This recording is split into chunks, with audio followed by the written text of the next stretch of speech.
Thanks, guys. Tim, alcoholic. Tim. So, as most of you know, we did finish our 10 stories from the Pioneers, and we have 3 additional weeks to fulfill our commitment, our quarterly commitment. Last week we chose as an additional story, Acceptance Was the Answer, Dr. Paul O., page 407. Tonight we're doing Grounded. Grounded is a significant story, which we'll get into, but it's on page 552. And 522, excuse me, I apologize. I was ahead of myself because I am whetting your appetite for next week, which is Freedom from Bondage, which includes page 552. And that's the a page that we often refer to people on how to pray. So those are our 3 bonus stories. I was playing around with the book, and another great story to keep in mind, we won't read it, but I think it's good to have in our repertoire if you ever stub your toe with someone that has a problem with the Lord's Prayer, for a variety of reasons. I have seen people go into a circle, do the Lord's Prayer, and because they're Catholic, they stop right at the end of the prayer and don't do those last lines. Because that's the Protestant version. And I have seen our Jewish brethren not want to do the prayer because, A, I didn't grow up with the prayer, I don't even know what the prayer is, and B, that it's used in the church, so that kind of makes it a religious prayer. So, a good story that deals with that is A Drunk Like You, 398. A Drunk Like You, 398. When I have somebody that expresses some sort of reservation there, I have them read that story, and that usually relieves the issue. Okay, enough of that shenanigans. Grounded, page 522. Alcohol clipped this pilot's wings until sobriety and hard work brought him back to the sky. And this, of course, is the story of Lyle Prouse. His full name is Norman Lyle Prouse, but you'll never see that. It's always Lyle P.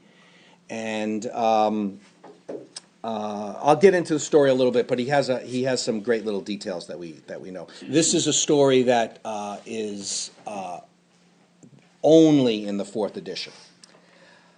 I am an alcoholic. I am part Comanche Indian and grew up poor but in a loving home until alcoholism took both of my parents. Then the divorces came, 3 for each parent, and I learned the anger that is such a part of alcoholic family life. I vowed I would never be an alcoholic. Active in my Indian community, I saw what the alcohol did there also, and I was repelled and disgusted by it. I graduated from high school at 17 and immediately left to join the Marine Corps. I found a home there, relishing the tough discipline, camaraderie, and esprit de corps. I excelled and was one of the 3 who were promoted upon graduation from boot camp. 4.5 years later, I was given an opportunity to go into flight training. So this is very significant because for those of you who understand a military protocol, if you've gone from high school into the military, it implies that you've gone in as an enlisted man, which has the sort of, it's not 100%, but has the undertone of anybody that's an officer has graduated from 4 years of college and given a commission, an officer's commission. So this is not this kind of joining of the service. This is straight out of high school. He's enlisted. He's a private. There's no lower. You are the bottom of the totem pole. The guy who cleans the latrine, paints the walls, serves the food, that kind of thing, right?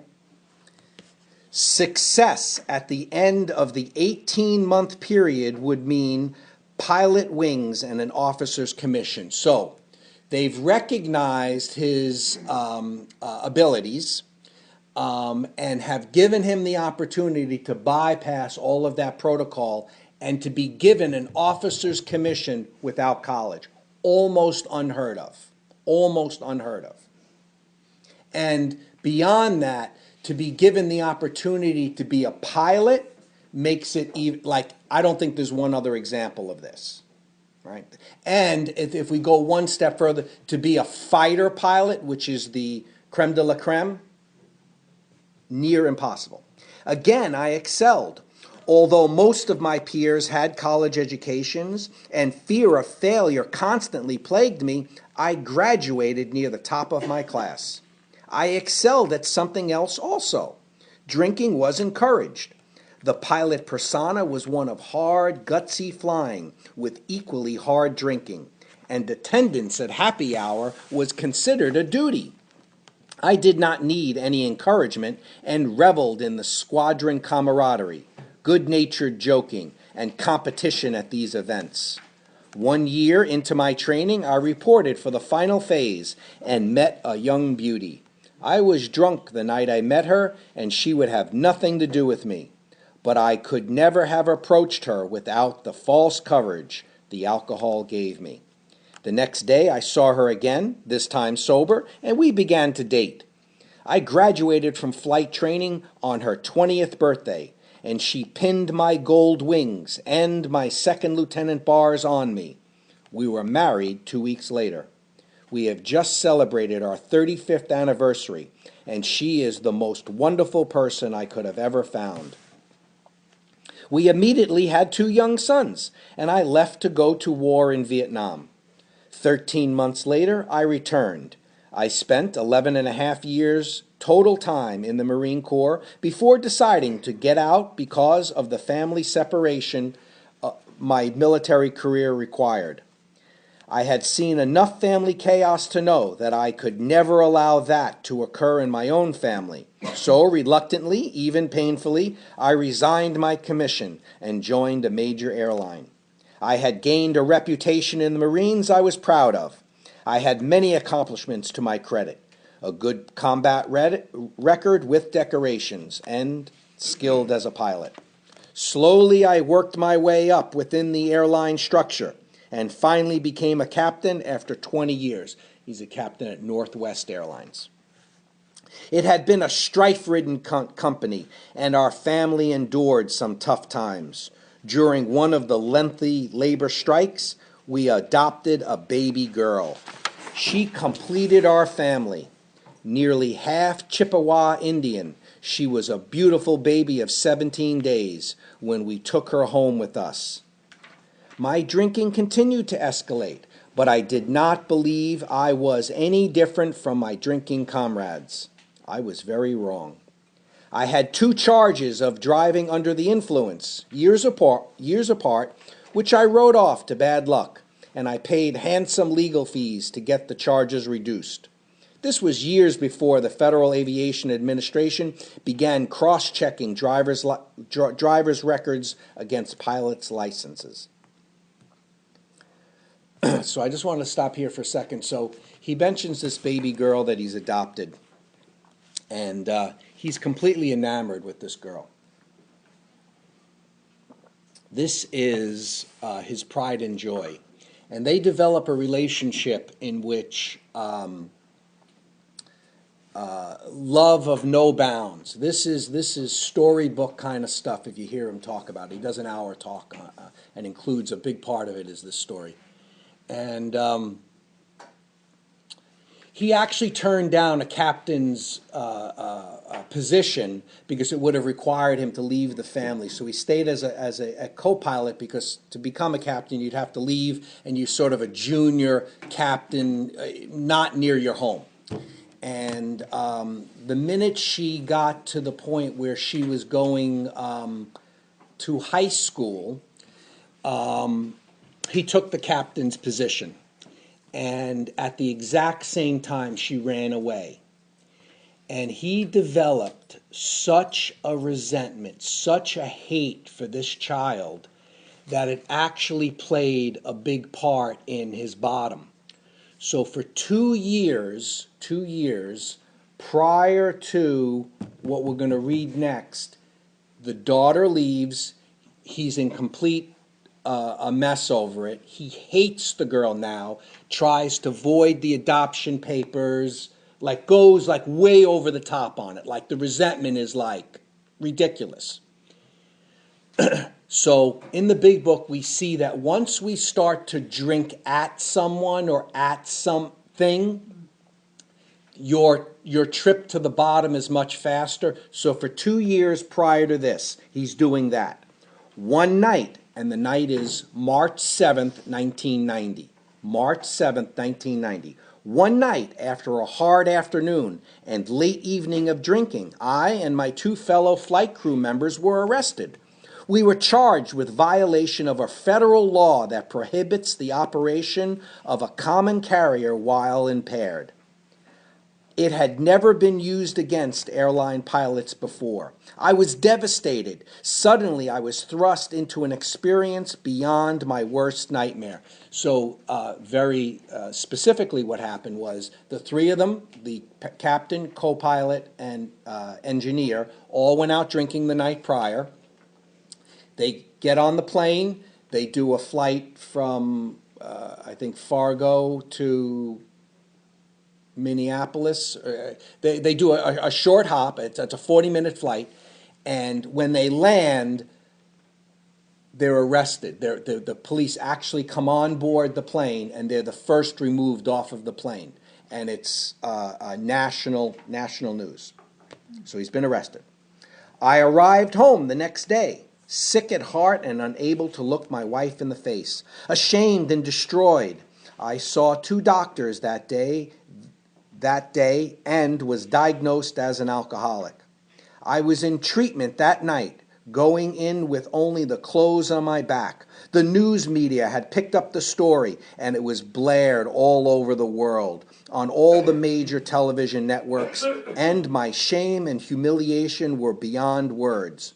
All the light in my life had gone out, and I entertained the idea of suicide.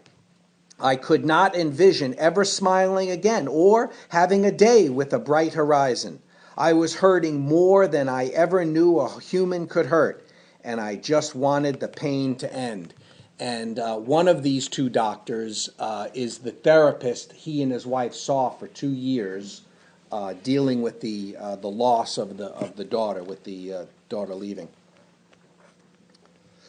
I became notorious in commercial aviation, and the media had a field day with me. I lost my FAA medical certificate because of my diagnosis of alcoholism, and the FAA issued an emergency revocation of all my licenses. I thought my parents, now both dead, my Indian people, and all those I had previously considered alcoholics, and I knew I had become exactly what I vowed I would never become. I learned my career was over via the 6 o'clock news 1 week after entering treatment. I refused to watch TV, but my fellow patients kept me informed. I was the lead story on the news for weeks. I was joke fodder for the late-night TV comics as they ridiculed me, my profession, and my airline. I also learned I was going to federal prison. The sentence was mandatory if convicted, and there was no doubt in my mind that I would be. With nothing left, I dedicated myself to learning about recovery. I fervently believed that the key to my sobriety, and hence my survival, lay in the power of all I was being taught, and I spent no idle moments in treatment. I worked as hard as I had worked to earn my wings, but this time my life was at stake. I struggled to regain a spiritual connection. I underwent one legal crisis after another.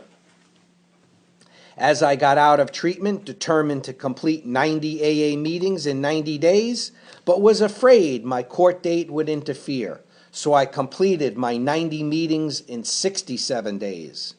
I went through an intense, media-covered 3-week trial. On most evenings after the day in court, I sought refuge in AA meetings and renewed my strength for the coming day. Recovery and all I had learned allowed me to handle things much, much differently than my 2 co-defendants. Many spoke of my serenity throughout this experience of horror, which surprised me. Inside, I did not feel what others seemed to see.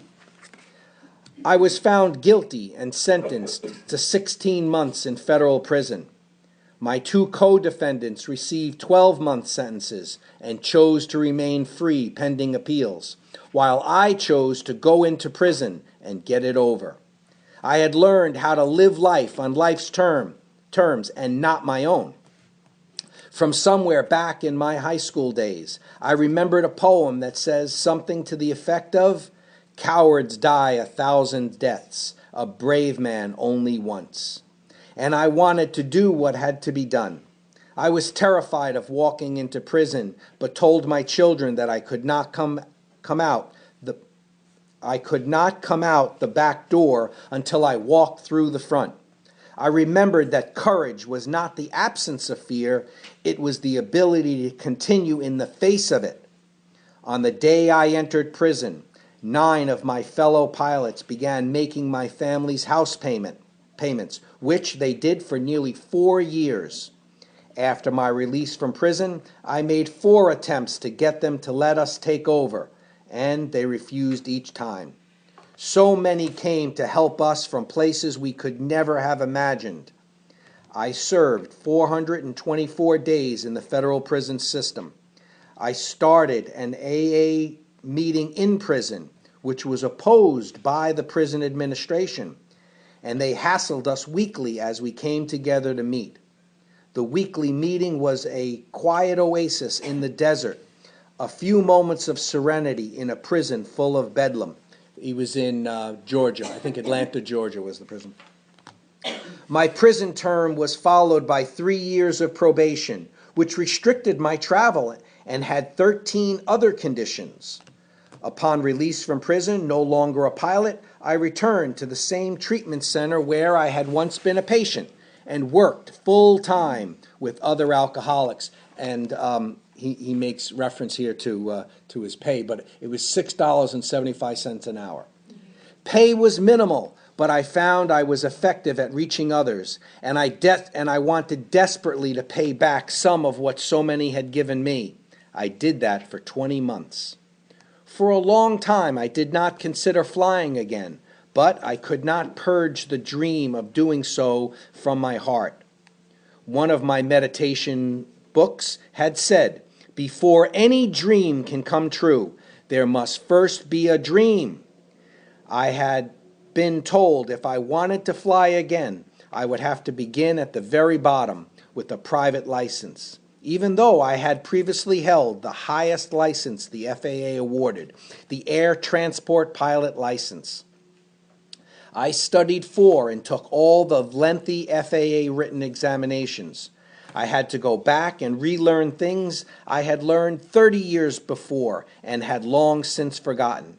I had unexpectedly been able to reacquire my FAA medical certificate after proving the quality of my sobriety for more than 2 years.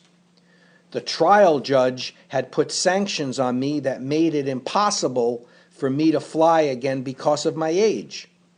My lawyer had become my friend and worked for 3 years after my conviction without taking a cent from me.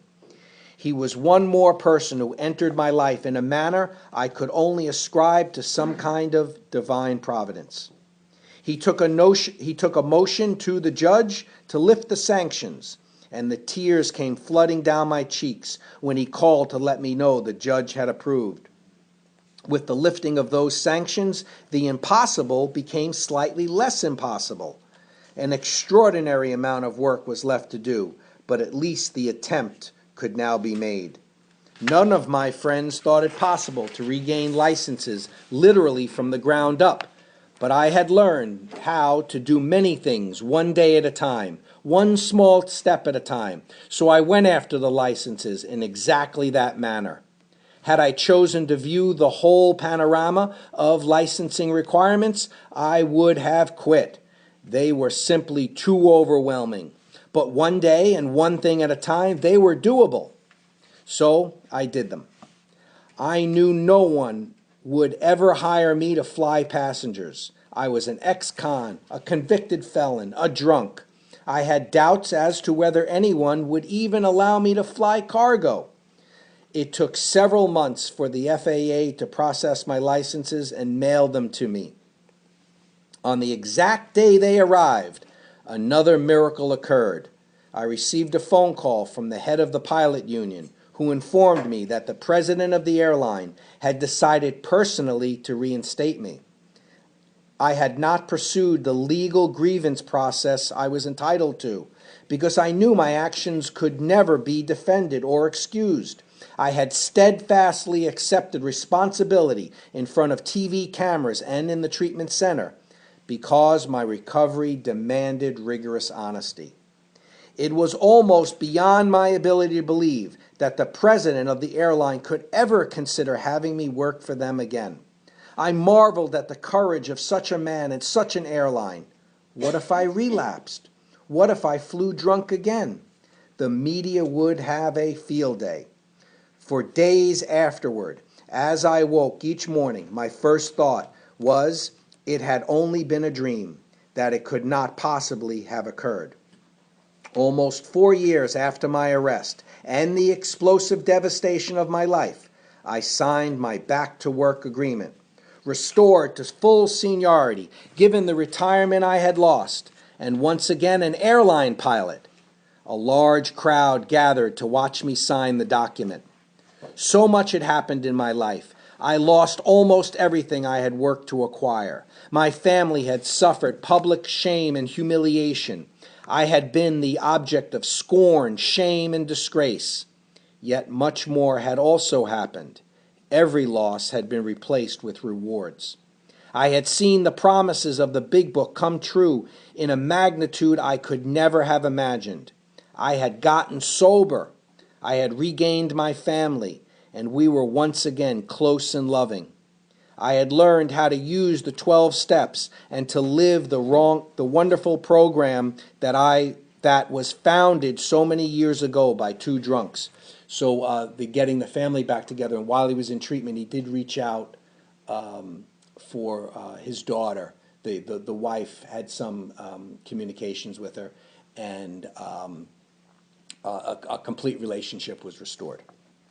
It took several years, but I learned to be grateful for my alcoholism and the program of recovery it forced me into, for all the things that had happened to me and for me, for a life today that transcends and far exceeds anything I had previously known. I could not have that today if I had not experienced all the yesterdays.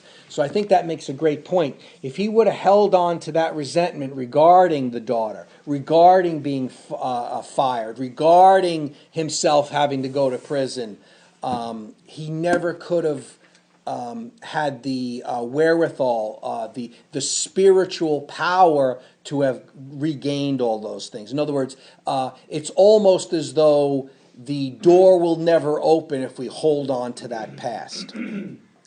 My back-to-work agreement said I would retire as a co-pilot, but the miracles of this program have never ceased for me. And last year I was notified that the president of my airline had granted permission for me to once again be a captain. I retired at age 60, and I checked out as a 747 captain, which means my final year at my airline concluded in the left seat. The circle, so sacred to my Indian people, will once again have been completed. I take little credit for all that has happened.